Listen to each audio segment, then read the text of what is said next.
தமிழ் மக்கள் அறிவு ஆற்றல் மிக்கவர்கள், தமிழ் மக்கள் சிந்திக்க தெரிந்தவர்கள். உங்களுடைய இந்த பகட்டு, இந்த ஏமாற்று வேலையெல்லாம் தமிழர்கள்ட்ட எடுபடாது. ஐயா அண்ணாமலை அவர்களே, உங்களுக்கு நேர்மையான அரசியல் செய்யணும். நான் கேட்கிறேன், அண்ணாமலைக்கு திராணி இருந்தா, பாரதிய ஜனதா கட்சிக்கு திராணி இருந்தா, இந்த விழுப்புரம் நாடாளுமன்ற தொகுதியில திமுக காரன் காசு கொடுக்க போறாங்க. திமுக கூட்டணியில கையும் களவுமா புடி பாப்போம், பாப்பா. நீ நேர்மையான அரசியல்வாதிகள், நீங்க நாங்க காசு கொடுக்க மாட்டோம், நாங்க உண்மையானவர்கள், நாங்கள் நேர்மையானவர்கள் பேசுறீங்கல்ல, வாயை இங்க வரைக்கும் வச்சுக்கிட்டு உங்களுக்கு நான் ஒரு சவால் விடுறேன். பாரதிய ஜனதா கட்சி கூட்டணிக்கு நான் சவால் விடுறேன். நீங்க வெற்றி அடைறதுக்கு ஒரு வாய்ப்பு இருக்கு. எப்ப திமுக மக்களுக்கு காசு கொடுக்கிற போது கையும் களவுமா புடிச்சு தேர்தல் அணைத்துட்டு ஒப்பட பாப்பா, காசு கொடுக்க விடாம தடுத்து நிறுத்து பாப்பா. அண்ணா திமுகவுக்கு நான் சொல்றேன், தடுத்து நிறுத்து பாப்பா. என் அன்பான மக்களே, இன்னைக்கு நிலைமையில இன்னைக்கு 10-12 நாளா இந்த மக்களை தொடர்ந்து சந்திச்சுக்கிட்டு வெயிலையும் வேனல்லையும் கிராமம் கிராமமா அலையிறது நாம் தமிழர் கட்சி மட்டும்தான் அலையுது. என்னை பார்த்து விழுப்புரத்துல ஒரு டீ கடையில நிக்கிற திமுக நண்பர்கள், எனக்கு தெரிஞ்சவங்க எல்லாம் பார்த்து என்னை பார்த்து சிரிக்கிறாங்க.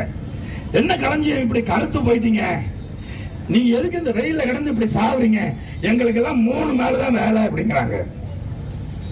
நண்பர்களே, எனக்கு நீ ஓட்டே போடல, ஓட்டு ஒருத்தருக்கு போட்ட இல்ல, 5 வருஷத்துக்கு முன்னாடி அவர் ஏன் செய்யல? உன் ஊர் பக்கம் தலை வச்சு படுத்திருப்பார அப்படின்னு சொல்லிட்டு ஒரு அக்காட்ட சொன்னேன். அக்கா நான் வெற்றி அடைஞ்சா உன் வீட்டுக்கு தான் சாப்பிட வருவேன், நீ தான் எனக்கு சோறு போடணும்னு சொல்லிட்டு வந்தேன். இருக்கிறவங்க பூரா என் சொந்தக்காரன், என் ரத்த உறவு, தாய் தமிழ் சொந்தங்கள், என் சொந்தங்கள். அவங்கெல்லாம் அவங்களுக்கு எப்படி ஓட்டு போடுறீங்க? சாதி பார்த்து ஓட்டு போடுவீங்க. இல்லைன்னா அரசியல் கட்சி நான் பரம்பரையா இந்த கட்சின்னு சொல்லுவீங்க. நல்லவனா, மக்களுக்காக நிப்பானா, படிச்சவனா, நேர்மையானவனா என்னைக்குப்பா பார்த்திருக்கீங்க?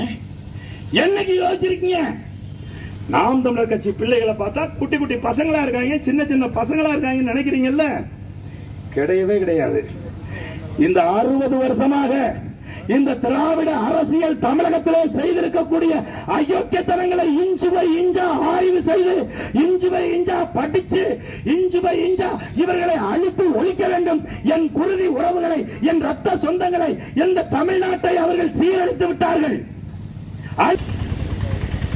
பாருங்க, என்னது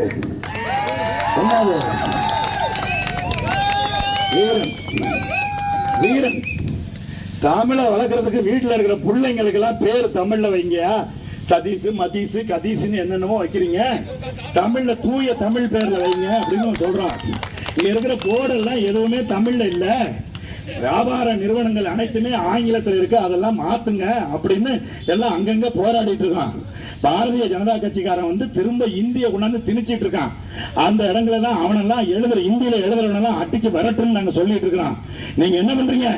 சரக்குக்கு பேரு தமிழ்ல வைக்கிறீங்க, வீரன் அப்படிங்கிறீங்க. இது வெட்கக்கேடு இல்லையா? இது வெட்கக்கேடு இல்லையா? நான் கேட்கிறேன், இது அசிங்கம் இல்லையா? ஏன் என் இளைய தலைமுறை பிள்ளைகள் குடிச்சிட்டு செத்து போகணுமா, அழிஞ்சு போகணுமா? சுய சிந்தனை அவனுக்கு வரக்கூடாதா? விளம்பரம் விட்டாங்க, என்ன தெரியுங்களா? குறைஞ்ச விலை, நிறைய போதை, புதிய உதயம் வீரன்.